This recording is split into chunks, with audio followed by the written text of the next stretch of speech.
Does it ever feel like your teenager is trying to frustrate you? Maybe the two of you just feel out of sync and you're struggling to understand their behaviors. Well, those are actually common feelings for parents raising teens, but my next guest has some hopeful news. Studio 5 parenting contributor Heather Johnson says that those behaviors you find frustrating, they're actually signs of healthy development. That may feel hard to believe at times, but Heather is here to explain. Welcome, Heather. Thanks. This is an interesting topic. I feel this even with like my pre-teenagers, but you're saying it's all a sign of behavior, it's all a sign of growing and developing. Absolutely, even thriving, right? We're gonna take a completely different look at these things. It's interesting because these behaviors that our teenagers exhibit, they tend to be really frustrating, right? They can be, and so that's what we're gonna shift today. But some of those frustrations, remember, these teenage years are where they're trying to develop independence. And so they become frustrating to us because their independence butts right up against our parental rules and our boundaries, right? So those two things conflict. They kind of compete with one another. We also get frustrated with these because we're quick to make it about us, right? If they're trying to become more independent, we decide it means they're being disrespectful, or they don't appreciate us, or they don't think we're smart enough to know what's going on. We make it about us so quickly instead of realizing these are normal behaviors that we actually want our teenagers to go through in reasonable amounts, right? We're not talking way to one side or the other, but in reasonable amounts, it's how we know they're thriving because they're developing. Yeah. We also can get frustrated with this because we care about them. We don't want them to get hurt. We don't want the rest of their lives to be challenging or hard because of the decisions they make in their teenage years. And sometimes we get really frustrated because we look at them and say, if you make these decisions now, the rest of your life is going to be really hard or really easy. And so that gets extra frustrating to us too. So we want to take a step back from that and see it different. And here's why before we get into these behaviors.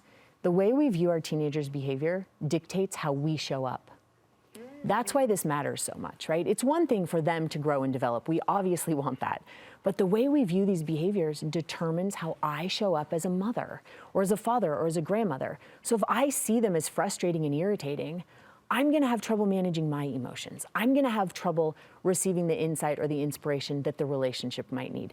I'm going to have trouble communicating with them. So this matters so much because it determines how I'm going to show up as a parent. That's why we want to see these things differently so that we can show up. Oh, Heather, it's so good. Experience really is the best teacher, and we can't fault them for pushing the limits and trying to experience things. I love that it always comes back to making it about us and how we show up because of that viewpoint. That is so interesting. You're going to tell us what behaviors we can see differently when we're looking at this. The first one is when they take risks. Yes, they love to take risks, yes. Right? They love to take risks. So taking risks is how they develop critical thinking skills. It's how they develop the front part of their brain to make decisions. That's how we want to see taking risks, right? They're not trying to make our life more difficult. They're not trying to not listen to us. They're generally trying to develop those skills and abilities they need. Now, if we asked about all of these things, if we want kids who can make decisions on their own, critical decisions, we would all say yes. And yet, just as they try to take these risks to do that, we try to hold them back from it, right? These risks can look all different ways. And again, we don't want to go to extremes. If you have a child who's taking risks to an extreme, maybe you need to have decision-making conversations with them. Those things need to happen. But we want to see this as something that's part of them developing the decision-making skills that they need the rest of their lives. If they don't take the risks, they don't ever deal with what consequences look like or what circumstances and situations bring. We want them to be able to do that. So again, instead of getting frustrated, we want to see taking risks as an opportunity for them to develop the ability to make good decisions. That's how we want to see it. It changes everything. Yeah, right? it's so good. It's so good. This next one I think can be a hard one for a lot of parents. It's when they talk back to us. Yes, this is probably one of the most frustrating, right, when they talk back. Now, here's the thing, we're going to shift to this perspective. How cool would it be if we looked at our kids and when they're talking back, our teenagers, we considered it their opportunity to learn how to communicate, that it's how they learn to manage their emotions, that it's how they learn to express themselves. What if we even looked at the talking back and the very first thing we thought was, how amazing is it that they feel safe enough to be this open with me? That would change everything about how we handled it if we could see it like that. Now, again, if this goes to an extreme, maybe there's room for a conversation about expressing yourself with respect. There is room for those conversations, but to initially see it as they trust that they can be exactly who they are with me right now and that it's going to be safe. That's amazing. We want them to go through that process. We want them to figure out how to communicate in a way that's respectful and do that with us. So again, totally different way to look at talking back. We have a hard time seeing it that way, but if we will show up differently. It's why it matters. I love that perspective shift. Sometimes I catch myself cutting my son off, if he's talking back to us. I'm like, well, whoa, whoa, whoa, whoa, right? But then he'll say to me, even in his 7-year-old self, just let me finish. And I find myself going, oh, okay, yeah, you can finish. Yeah, let's hear what you have to say. It's that perspective shift. It's taking a deep breath. What a great one. When they don't take our advice. Yeah, again, so frustrating. Now, think for a second. You've had teenagers not take your advice. Then, especially if something goes wrong, we respond with things like, you don't think I know what I'm talking about? Or I'm twice your age. Or you don't trust that I could. We go that direction with them immediately. Instead of realizing that they're looking to be independent and develop some autonomy when they're not taking our advice. They're trying to figure out what this means for them, their place, what it looks like. We want to see it like that. When they don't take our advice, it's not because they think we're stupid or we don't know what we're talking about. It's because they're trying to figure out how to trust themselves. And so again, if we'll look at them and say, hey, I'm grateful that they're trying to figure out how to trust their own decision making, how to trust themselves.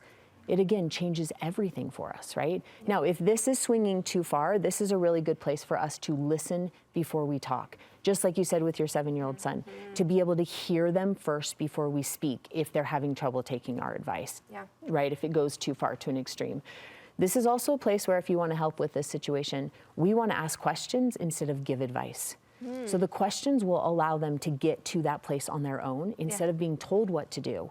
We're going to encourage a really safe space for them to negotiate all on their own. So again, we're going to shift this. Don't let it be frustrating. Let it be so awesome that they want to develop the skills and then create a really safe place for them to do that. It's another good one that frustrates us. Another good one. Number 4, when they always try to negotiate with us. Again, like I think this is such a broad thing, but really it's that perspective that we're shifting, right? And we feel this frustration. We say be home at 10:30. They say, how about 11? We say, okay, 10:45. They say, well, how about 10:55? I mean, it goes back and forth. We do it when we have tasks to accomplish, and it's when this is done, then tackle that. And they say, well, can I switch the order? Can I go play or see my friends and then can I? We hear this all the time. Instead, we want to look at this and again realize when they're doing this, they're developing critical thinking skills. They need these skills, right? When they negotiate with us, they're trying to create some sort of autonomy. They're trying to get into a place where they trust themselves. It's a self-awareness space, and we want to be grateful for that. How cool that they want to develop those things. Instead of you're doing it against me or you're pushing against me, we want to recognize that they're simply trying to figure out who they are. They're trying to grow with that. They're also trying to express themselves, which is really important, and they're trying to advocate for themselves. So anytime you have a teenager who's, again, trying to negotiate with you, they're just trying to advocate for the fact that they've come to some ideas about what would be good for them. And they're trying to advocate that they would be good, right? This one for us, I remember a time when our son was kind of this early teenage years, and he came to us to have a conversation about what bedtime looked like. Right? And up to that point, we kind of just followed a pretty traditional ritual of bed was a little bit earlier, and he came to us to say, hey, I need to advocate for myself for a little bit. I want to go to bed later.